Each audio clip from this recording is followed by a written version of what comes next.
کہ بجلی کی شارٹ فال 10 سال کے بعد 6,500 میگا واٹ پہ پہنچ چکی ہے، اور اس کی وجہ کیا ہے میں آپ کو وجہ بتاتا ہوں۔ ہبکو، لال پیر اور پاک جن پاور پلانٹ بند پڑے ہیں، ان کو پچھلے 2-3 ہفتے سے ایندھن کا ان کے لیے بندوبست نہیں کیا گیا۔ امپورٹڈ کوئلے پہ چلنے والے پلانٹ جو 1200 میگا واٹ کیپیسٹی کے ہیں وہ صرف 330 میگا واٹ پہ تمام چل رہے ہیں، جس کی وجہ سے یہ شارٹ فال جو ہے وہ موجود ہے۔ ہمارے دور میں 3.5 سال میں اس طرح کی لوڈ شیڈنگ دور دور تک کہیں نہیں تھی، اور کبھی تصور بھی نہیں ہم نے کیا کہ 8 سے 10 پاور پلانٹ یا تو 25% کیپیسٹی پہ چلیں گے یا بند پڑے ہوں گے کیونکہ ان کے پاس ایندھن موجود نہیں ہے، اور یہ کہتے ہیں ہم قوم کے پیسے بچا رہے ہیں لوڈ شیڈنگ کر کے، یہ بھی منطق دی جاتی ہے۔ تو میں سمجھتا ہوں کہ اگر ہم نے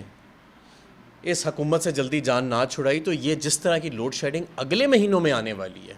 وہ یہ قوم برداشت نہیں کر سکے گی۔ 8-8 10-10 گھنٹے کی لوڈ شیڈنگ تو شہروں میں شروع ہو گئی ہے، کئی دیہاتوں میں 17 گھنٹے کی لوڈ شیڈنگ کا اسکیڈول جو ہے وہ جاری اس وقت ہے۔ اور جب میں بات کرتا ہوں توانائی میں جو لوگ موجود ہیں، جو افسران ہیں، ظاہر ہے میں وہاں پہ عرصہ گزارا ہے، میرے تعلقات ہیں ان سے، تو وہ کہتے ہیں کہ کوئی پلان نہیں ہے کہ اس لوڈ شیڈنگ سے کیسے ڈیل کرنا ہے، کوئی اسٹریٹجی نہیں ہے، کوئی سمجھ بھی نہیں ہے اس ایشوز کے بارے میں۔ 4 لوگ بیٹھے ہیں اور ایک کھچڑی بنی ہوئی ہے، کوئی آپس میں ایک دوسرے سے بات نہیں کرتا، کوئی کرتا ہے تو دوسرا اس کو مانتا نہیں ہے، کوئی ذمہ داری لینے کو تیار نہیں ہے۔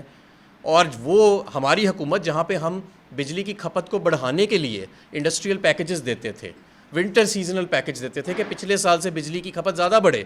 اور تاکہ زیادہ ریونیو آئے محکموں کو، اور یہ کیپیسٹی پیمنٹس کی جو لعنت مسلم لیگ نون اپنے پچھلے دور میں چھوڑ گئی تھی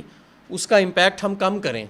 تو وہ اب الٹا 6,500 میگا واٹ کی لوڈ شیڈنگ روزانہ کی بنیاد پہ شروع ہو چکی ہے۔ اور یہ میں نے آپ کو بتایا جو پاور پلانٹس جو بند ہیں، ہبکو، لال پیر، پاک جن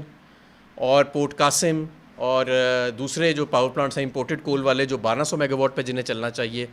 وہ اس بدترین لوڈ شیڈنگ کے دوران 330 میگا واٹ پہ چل رہے ہیں کیونکہ امپورٹڈ کوئلہ خریدنے کی ان کو رقوم نہیں دی گئی۔ ایک طرف تو یہ لوڈ شیڈنگ کا معاملہ ہے اور ریکارڈ نااہلی ہے،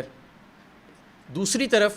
تیل اور ڈیزل پہ آ جاتے ہیں۔ آپ کو پتہ ہے 30 روپے قیمت بڑھائی گئی، اسی دن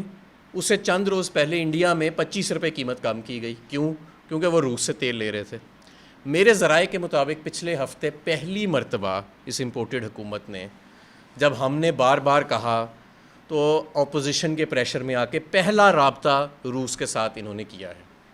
سستا تیل لینے کے لیے۔ یہ پچھلے چند دنوں کے اندر پہلا رابطہ، اس سے پہلے 1.5 ماہ سوتے رہے، اور جب ہم کہتے تھے کہ یہ لیں